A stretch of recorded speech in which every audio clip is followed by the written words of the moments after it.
그러면 받으신 예비후보자 등록 안내 책자 3페이지를 펴주세요.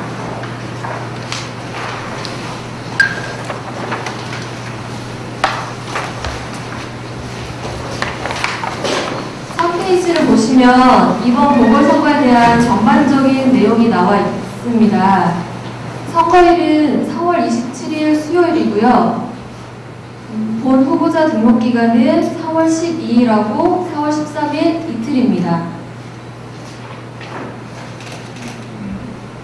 그리고 후보자 등록을 할 때는 기타금 300만 원을 납부하셔야 하고요.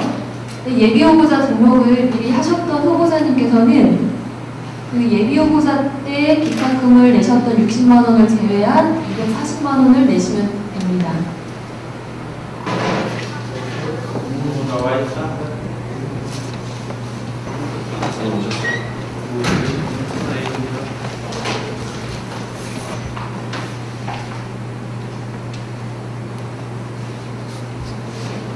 후보자 및 후보자 등록을 담당한 강은미 주임이라고 합니다.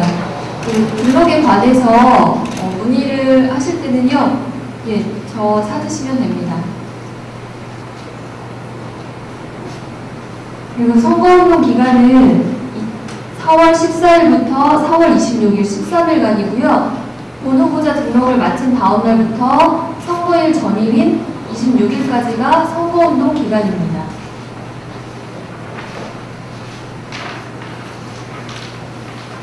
이 뒷페이지를 넘겨보시면요. 후보자가 선거운동을 위해서 쓸 수 있는 그 선거 비용은 5,300만 원입니다. 지금 이 선거 비용 제한액이라고 해서 5,300만 원은요. 저희가 인구수 대비 물가 상승률 이렇게 대입해가지고 그 제한액을 다 산정하고 이미 공고가 된 금액입니다. 이 선거비용 제한액과 관련해서 이제 정치자금 분야가 좀 법적으로 이렇게 엄격히 되어 있거든요. 그러니까 이 부분은 따로 이제 예비후보자 등록을 하시거나 이제 그런 분 대상으로 회계 책임자분하고 같이 교육을 별도로 추후에 이제 실시할 예정이고요. 투표일은요, 앞에서 말씀드린 것처럼 27일이고 시간은 오전 6시부터 오후 8시까지입니다. 공직선거는 6시까지였는데 이 재보궐선거는 투표시간이 2시간이 더 연장된 오후 8시까지입니다. 그리고 개표는 이제 개표소에서 투표함이 도착하는 대로 바로 개표는 시작이 되고요.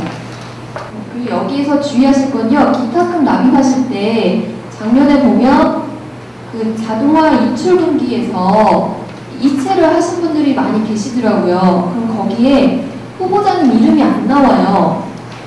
그러니까 돈을 이체 받는 저희 덮친거 성관이는 찍히는데 그 후보자님 이름이 나와 있질 않아요. 그러니까 작년 같은 경우에는 후보자가 워낙 많아서 저희가 이제 바로바로 확인을 안 하고 오전에 한번 그렇게 하면 입금이 안 된 걸로 저희는 처리가 되는데 돈을 넣으셨다고 이렇게 말씀하시면 저희가 또 확인을 해야 되는 상황이 생기곤 했거든요. 그러니까 이 자동화 이출금기 사용을 하지 마시고요. 무통장 입금증에 후보자님 이름이 직접 나타날 수 있게 이체를 하시고 그 입금증을 받아오시기 바랍니다. 그리고 후보자님 이름으로 꼭 입금을 해주세요. 뭐 배우자님 성함이나 이렇게 대리인 이렇게 시키셔가지고 하시는데 후보자님 이름으로 그냥 바로 확인도 가능하고 저희가 즉각 처리가 가능합니다.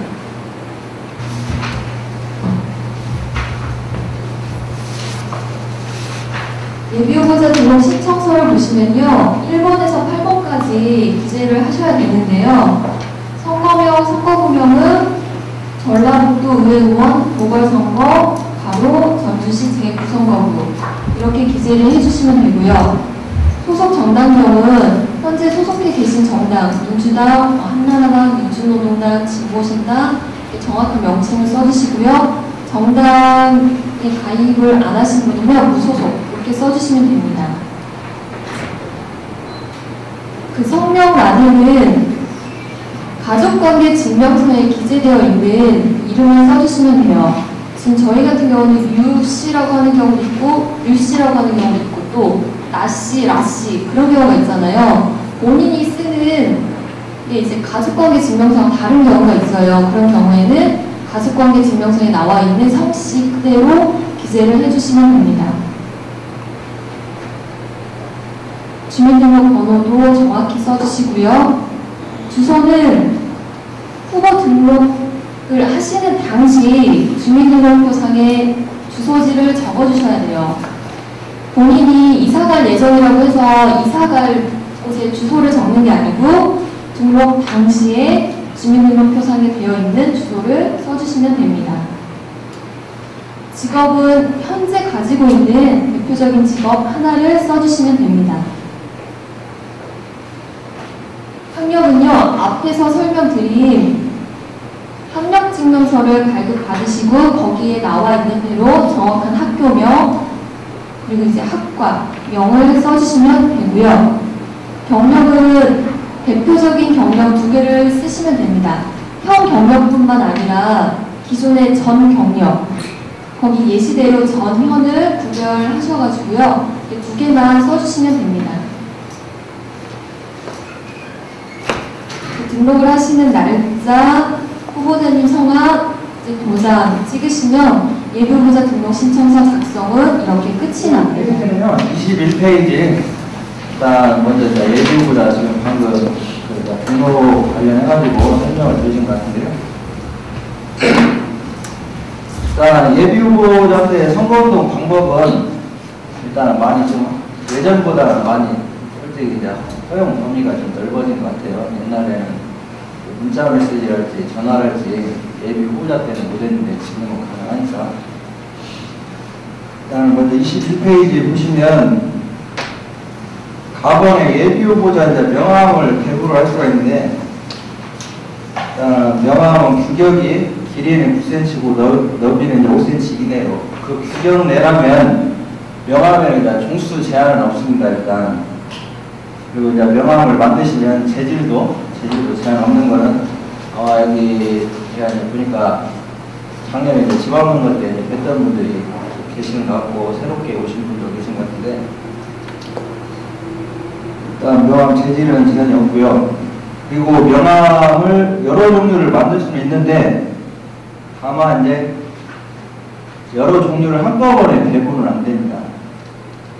따로따로 한 장씩 배부하는 걸 좀 주의하시고 그리고 이제 명함 배부 시기는 예비후보자 이제 등록 이후부터 4월 이제 13일까지 책정이 되는데 예비후보자 명함은 이제 본선거 때도 배부 가능합니다.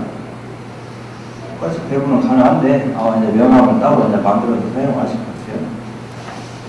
이제 다음 페이지를 넘기시면 이제 배부 방법이 나오는데 이걸 작년에 질문이 상당히 많았어요. 일단 그 지정 1인하고 이 지정 1인 같은 경우는 저희 위원회에다 신고 의무는 없습니다. 일단 신고 의무는 없는데 지정할 수 있는 사람이 누구냐? 예비 후보자하고 예비 후보자의 배우자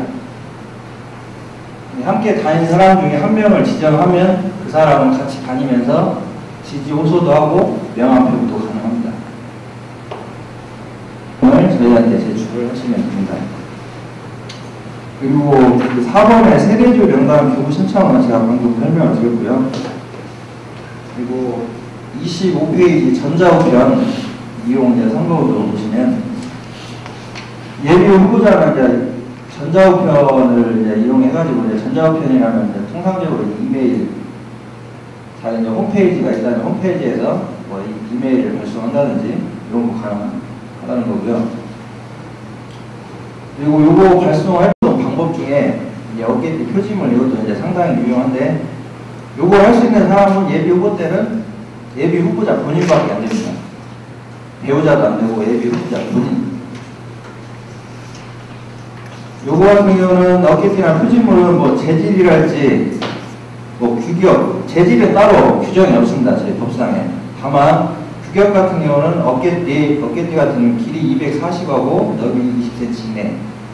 그리고 표지물 같은 경우는 100 곱하기 100 이내. 이 규격만 지켜주시면 예비 후보자 본인은 어깨띠하고 표지물 착용하고 선거 운동을 하실 수가 있고요. 그리고 법원에 이 전화 이용도 마찬가지입니다. 전화 이용도 그전에는 본선거 때 가능했는데, 지금은 이제 작년에 공선법 개정되면서 전화도 예비 후보자가 할 수 있는 선거운동 방법에 포함됐습니다. 일단 이것도 마찬가지로 예비 후보자 본인이 직접 수화자하고 직접 통화하는 경우에만 가능하고요. 요거는 이제 시간 제한이 있습니다. 오후 11시부터 다음날 오전 6시까지는 할 수 없고요. 그리고 이제 가장 작년에 이제 저희한테 시기가 많이 들어왔던 게 이제 문자 메시지인데, 이 문자 메시지 같은 경우도 이제 본선거 때는 이제 선거운동 할 수 있는 잘하면 누구든지 이제 문자 메시지 보낼 수 있습니다. 근데 이 예비 후보자 등록 기간 안에는 예비 후보자만 문자 메시지를 보낼 수가 있는데, 일단 그 3번의 유의사항 보면 문자에 뭐 음성이나 화상, 동영상 이런 건 제외가 되고요. 유일하게 그냥 문자만 가능하고, 시간은 전화 선거운동 방법이랑 똑같습니다. 제한 시간은 오후 11시부터 다음날 오전 6시까지는 문자 메시지 전송이 안 되고요. 그리고 그 마지막 줄에 보면 이제 뭐 컴퓨터나 컴퓨터 기술을 이용해가지고 자동 정보 통신 방법으로 전송할 수 있는 횟수가 이제 5회를 넘을 수 없다. 요거 같은 경우는 예비 후보자하고 후보자 때 합쳐가지고 총 5회입니다. 요 내용은 알고 계시죠?